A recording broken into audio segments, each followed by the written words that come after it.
하나님 말씀 에스겔 40장입니다. 에스겔 40장 1절에서 4절입니다.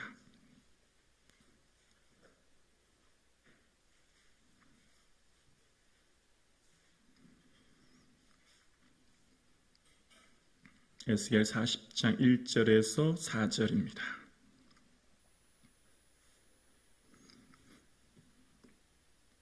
에스겔 40장 1절에서 4절 말씀, 살아계신 하나님의 말씀을 함께 우리 입술로 고백드리겠습니다. 함께요. 우리가 사로잡힌 지 25째 해 성이 함락된 후 14째 해 첫째 달 10째 날에 곧 그날에 여호와의 권능이 내게 임하여 나를 데리고 이스라엘 땅으로 가시되 하나님의 이상 중에 나를 데리고 이스라엘 땅에 이르러 나를 매우 높은 산 위에 내려놓으시는데 거기에서 나무로 향하여 성읍 형상 같은 것이 있더라. 나를 데리시고 거기에 이르시니 모양이 놋같이 빛난 사람 하나가 손에 삼줄과 측량하는 장대를 가지고 문에서 있더니 그 사람이 내게 이르되 인자야 내가 내게 보이는 그것을 눈으로 보고 귀로 들으며 내 마음으로 생각할지어다. 내가 이것을 내게 보이려고 이리로 데리고 왔나니 너는 본 것을 다 이스라엘 족속에게 전할지어다 하더라. 아멘. 할렐루야. 아멘. 오늘도 우리를 예배의 자리로 불러주신 하나님께 경배와 찬양을 올려드립니다. 예배드림이 축복인 줄로 믿습니다. 아멘. 이스라엘 백성들의 회복을 말씀하신 하나님께서는 땅을 회복하시고 그들의 마음을 회복하시고 기도를 회복하시고 절망의 심령 가운데 있는 이스라엘을 회복하심으로 하나님께서 새롭게 하셨은 것을 전 시간에 우리는 말씀을 통해 들었습니다. 오늘 하나님께서는 이스라엘 백성들을 회복하실 때에 예배를 회복하십니다. 우리의 참된 회복은 예배로부터 시작되는 줄로 믿습니다. 아멘이시죠? 하나님께서 오늘 1절 말씀에 이렇게 말씀하십니다. 우리가 사로잡힌 지 25째 해 성이 함락된 후 14째 해 첫째 달 10째 날에 라고 시작합니다. 유다 백성이 바벨론 포로로 끌려온 지 25년 되던 해라는 거예요. 그리고 예루살렘이 멸망한 후 14년 되던 해. 왜 이렇게 자꾸 시간을 기록할까요?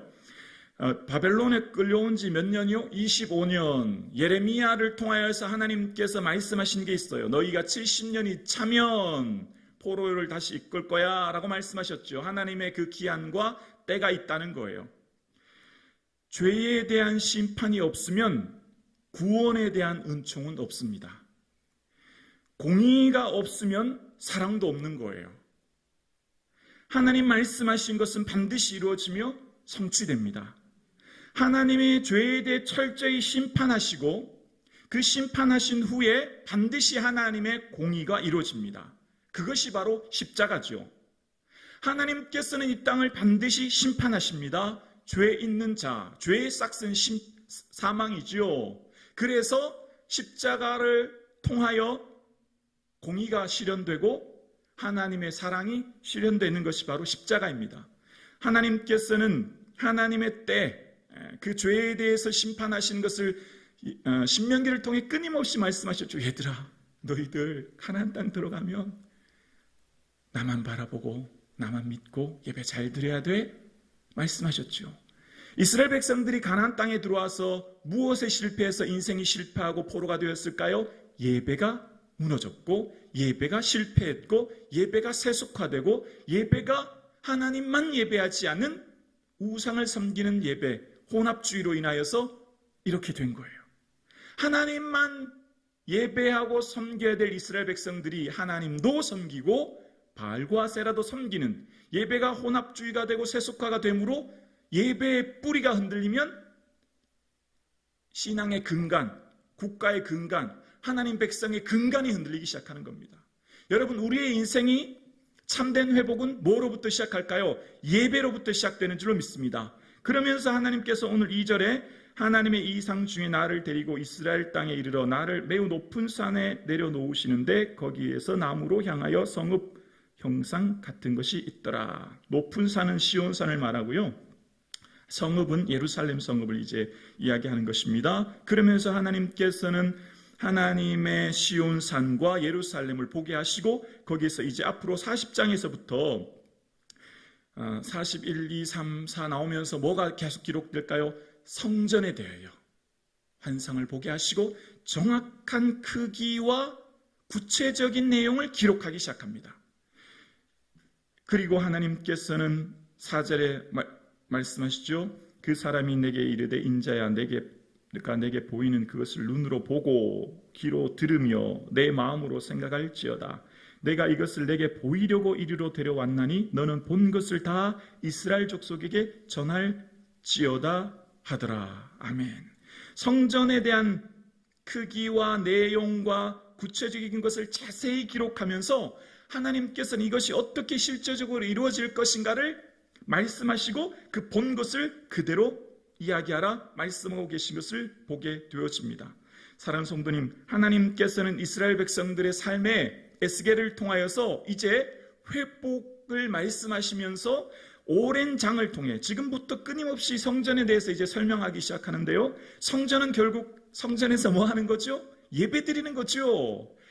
이스라엘 백성들은 회막에서 하나님을 예배하고 경배하는 것처럼 성전이 회복되는 것은 곧 예배가 회복되는 것이요, 그 예배를 통하여 이스라엘 백성들이 하나님의 온전한 임재와 영광을 누릴 수 있도록 하시는 것이죠. 그래서 이후에 이제 오늘 본문 다음 장 41장에는요 지성소가 나옵니다.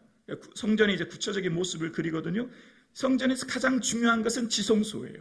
지성소는 하나님의 임재의 상징이고요, 지성소에는 아무나 갈 수 있는 게 아니고 거룩한 백성, 거룩한 대제사장이 1년 1차 들어가는 것이죠. 그래서 하나님께서 지성소를, 이 에스겔을 통해 지성소를 자세히 묘사하시면서 말씀하시면서 우리의 인생은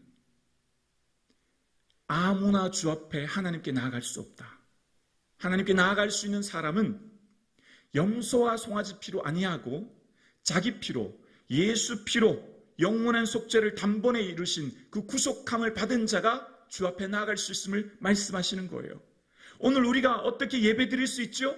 예수 그리스도의 십자가 보혈로 구속하여 주심으로 주 앞에 나와 주님을 배웠고 예배할 수 있는 은혜를 주신 줄로 믿습니다. 그러니까 예배를 통해 우리가 뭐가 회복될까요? 예배를 통하여 예수님을 바라보고 예수님을 만난 자는 뭐를 얻게 되죠? 구속의 은혜.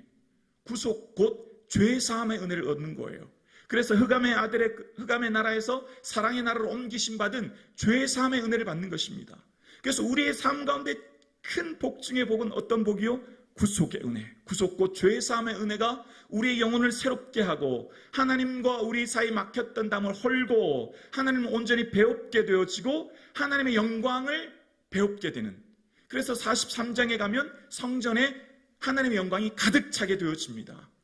구약의 성전의 하나님의 영광은요 아무나 배울 수 없어요. 모세 같은 아주 특별한 부름받은 사람이 배웠지만 이제 하나님의 영광을 오늘 우리는 누구든지 주의 이름 부르는 자, 주께 나와 예배하는 자가 하나님의 영광과 그 은혜를 경험하며 누리게 될 줄로 믿습니다. 그 영광을 우리에게 허락해 주신 것이에요. 그래서 하나님께 대한, 우리가 하나님을 예배하는 삶은 하나님의 영광에 대한 인간의 유일한 방편이에요. 하나님의 영광에 대해서 우리가 유일한 반응이요 방편은 예배입니다. 그래서 시편 29편 1절과 2절은 이렇게 이야기합니다. 우리 함께 고백하실까요? 너희 권능 있는 자들아 영광과 능력을 여호와께 돌리고 돌릴지어다. 여호와께 그의 이름에 합당한 영광을 돌리며 거룩한 옷을 입고 여호와께 예배할지어다. 아멘. 여호와께 합당한 영광을 돌리는 것, 그것은 우리가 하나님 앞에 뭐 하는 것입니까? 예배하는 것입니다. 내 영광을 아무에게나 주지 않으셨거든요. 이방인에게, 우상 섬기는 자에게 주지 않으셨고 자녀인 우리에게 그 영광을 허락하신 우리가 그 영광을 받은 우리는 하나님께 할 수 있는 유일한 방편이 예배인 거예요. 하나님은 오늘도 영과 진리로 예배하는 자를 찾고 계신 줄로 믿습니다. 하나님이 찾으시는 사람은 온 마음 다하여 온 뜻 다하여 예배하는 자인 줄로 믿습니다. 그래서 하나님께서는요, 얘들아, 너희 삶이 내 성전이야. 너희가 하나님의 핏값으로 된 성전이야. 그래서 얘들아, 기억해. 너희는 하나님의 선하시고 기뻐하시고 온전한 뜻이 무엇인가 분별해야 된다. 그리고 너희 몸을 하나님이 기뻐하시는 거룩한 산제사로 드려야 해 라고 오늘 우리에게 말씀하시는 거예요. 우리의 그러니까 하나님께 예배는요, 하나님께 드려지는 오늘 이 정해진 시간과 장소에 드려드린 30분 1시간의 예배뿐만 아니라 전생애가 하루에 24시간이 예배가 되게 하는 것. 그래서 우리가 하나님을 바라보고 살 수 있는 힘, 직장 나가도 직장에서 하는 모든 삶이 하나님을 예배하는 삶이 되게 하는 것. 그래서 그 삶이 예수 믿는 사람들은 저렇게 사는구나 보여지는 것. 그 예배의 삶이 곧 우리의 궁극적으로 우리의 목적은 천국에서 뭐 하죠? 예배하는 거잖아요. 우리는 궁극적으로 하나님을 예배하는 거예요. 그래서 하나님께서 주신 그 영광에 이르는 은혜를 우리에게 주셨고, 그래서 그 영광이 원래 하나님께서 우리의 형상대로 지은 바 되었고, 그 형상에 하나님께서는 우리의 영광을 부어 넣어주셨고, 그것을 회복하게 하시는 것이 예배였습니다. 그래서 우리의 삶 가운데 만물이 주에게로부터 나오고 주에게로 돌아가며 그에게 영광이 세세토록 돌릴지어다 말씀하셨던 로마서 말씀처럼 모든 것들이 주로부터 왔음에 우리의 인생의 생명과 재산과 삶의 모든 것들이 주의 것임을 기억하며 하나님께 영광 돌리는 것, 그것이 곧 예배이며 예배의 삶을 사는 자를 오늘도 찾고 계시며 그에게 복 주시고 은혜 주신 줄로 믿습니다. 사랑하는 성도님, 하나님께서 에스겔에게 학교의 환상을 보여주신 게 아니에요. 포로로 돌아가면 우리의 마음은 얼마나 급해요. 자녀 교육이잖아요. 맞잖아요. 황폐한 성읍에 돌아가서 우리 개인적인 생각으로는 멋지게 교육기관을 지어서 빨리 회복한다든지, 무슨 병원의 환상을 보여주셔서 상한 심령들, 육체적인 고통받는 사람들 고쳐주는 게 우리는 더 급하잖아요. 맞잖아요. 우리가 포로로 돌아가서 보여주신 첫 번째는 병원을 짓거나 학교를 짓는 게 더 급하지 않을까요? 그게 아니라는 거예요. 우리의 심령의 회복은요, 예배를 통하여 하나님의 임재를 경험하고 하나님을 만날 때 모든 회복의 시작이요 우리의 근간이 되는 줄로 믿습니다. 그러므로 여러분, 오늘 이 예배가 우리의 인생에 얼마나 중요한지 몰라요. 일주일에 1시간 예배드리고 하나님의 영광을 누리겠다? 그거 도둑 심보 아닐까요?